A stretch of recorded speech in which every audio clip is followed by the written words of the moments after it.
Class 8 Geography Lesson 2 Natural Resources Land, Soil and Water Part 3. Dear friends, in part 2 we have learned layers of soils. Now we can learn which are the soil found in India. There are 6 major types of soils found in India. These are alluvial soil, black soil, red soil, laterite soil, mountain soil and desert soil.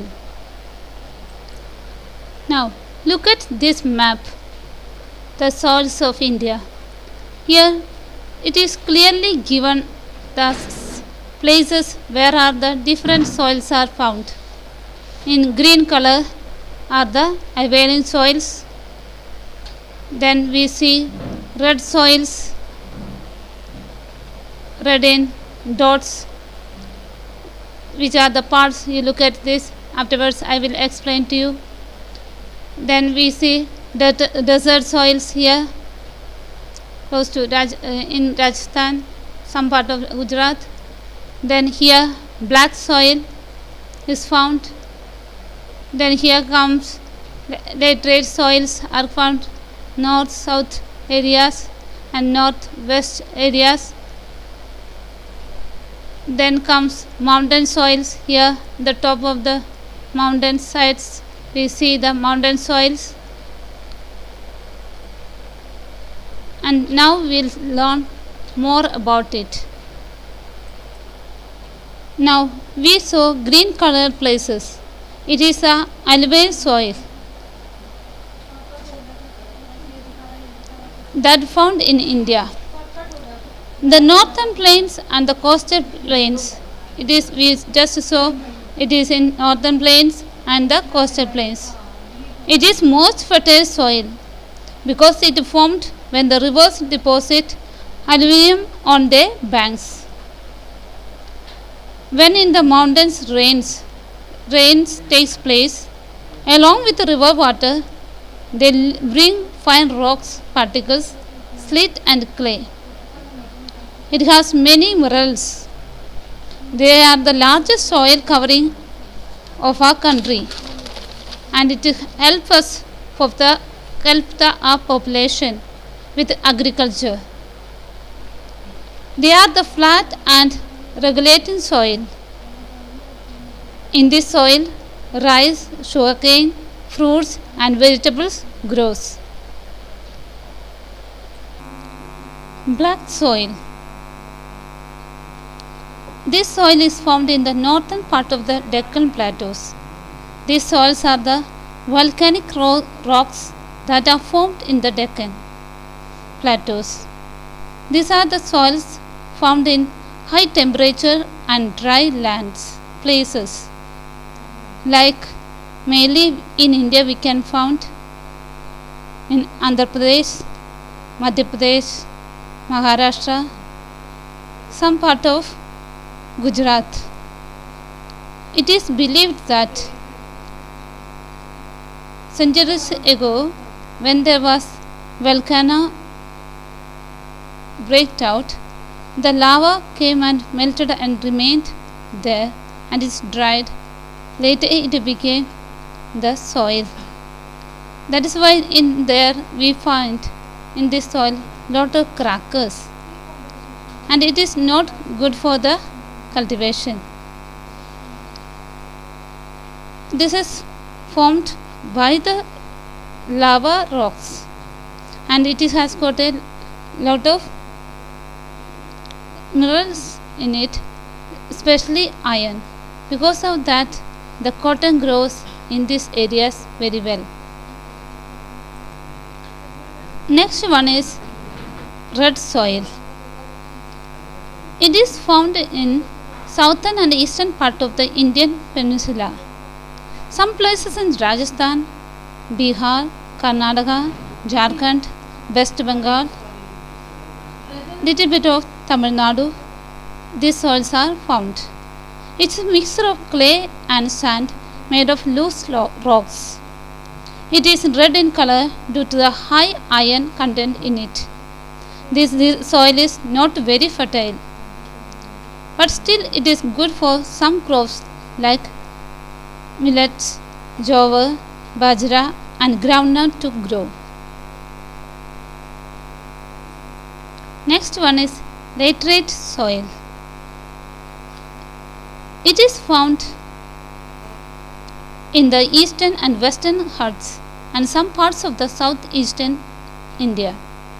It is formed by the feathering of the laterite rocks. It is found in the areas with heavy rainfalls and temperature. Due to heavy and continuous rainfall, minerals are removed from the soil along with water. It is not fertile soil.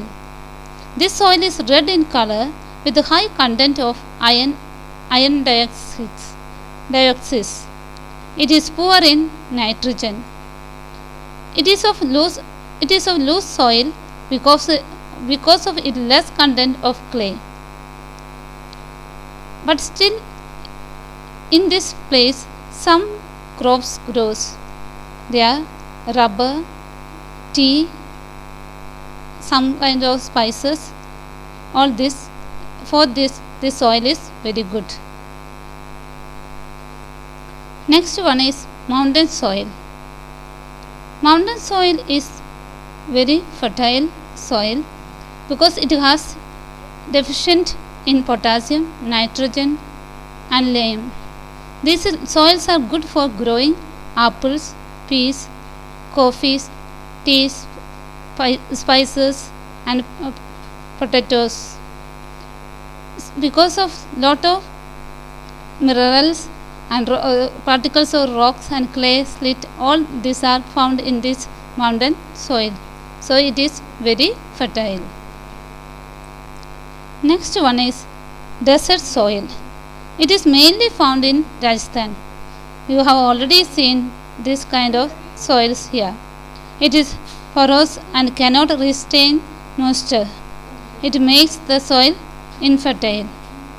The main reason is less rainfalls and calcium more but nitrogen and humus less. We have to give more water for the cultivation.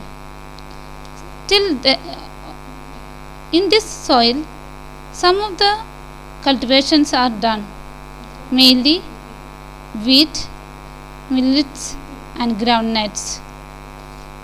So one way this soil also helps us, but it is not very fertile land. Not very fertile soil.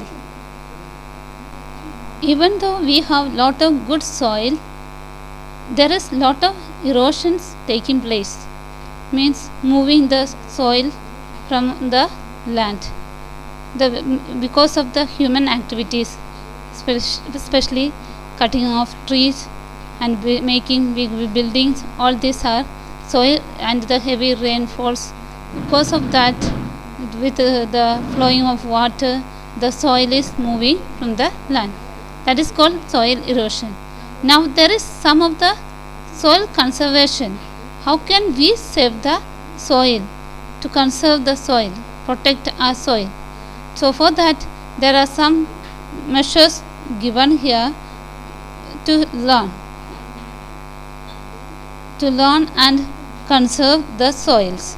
First one is afforestation, means planting more trees. We know that when we plant more trees, the root of the tree can protect the soil of the place. And some people they plant row ways the plants, trees or some plants hedges, so that the soil of those area may be protected.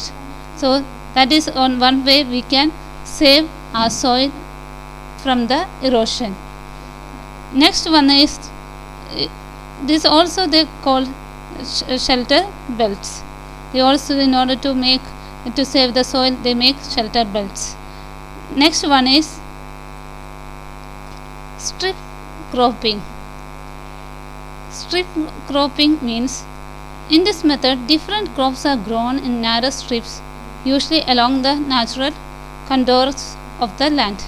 Means in the land they make line ways planting different plants seeds so that they can cultivate same the amount of the same land different in as a string line, like they plant the things strip like line ways, they put the seeds and the plant is grown so that the land may have good cultivation can be done, and the land soil must be fertile so that people make so that the soil of the land will not move away from the place even if the rain take place. So the people do sometimes they do same time different seeds they put for the cultivation, otherwise one after another they put in a strip lines, making the lines and putting the seeds and planting the plants. It is called stripping stropping. Next one is contour ploughing. The method of ploughing fields parallel to the natural contours of the hills to form a natural barrier is known as a contour ploughing. Mainly we see this is done in the terrace farming places. They make parallel way, make the places ready for the cultivation, and they make barrels in the terrace farming, like they make barrels so that the soil should not go down when it is rain, especially in the hill areas, mountains. When they do terrace farming, some part of the like terrace farming, but the parallel way they make the lining, curly way they make the lining of, and they keep bridges, something they keep, and barrels they keep so that the soil should not go down along with the rain water. So this land is also made use of the cultivation, and it is saved the erosion, protect the erosion, and it conserves the soil of the place. Next one is growing folder. Folder should be grown as a crop to avoid overgrazing by cattle, sheep and goats. Especially the people plant edges around the land, the soil. They plant some trees, some plants they keep all around the area, the soil, so that the animals should not get inside the land and destroy the cultivation of that place. So they keep edges planting. These are called growing folders, so that no animals may get inside and destroy that land. We all know overgrazing makes the land vulnerable to wind and rain. So in order to save the soil erosion, these people keep growing folders so that the soil may remain and cultivation may go well. Next one is terrace farming. In this method, the hill slopes are cut into terraces so that the speed at which the rainwater flows down to be reduced. Crops can grow very fast and the soil may be conserved.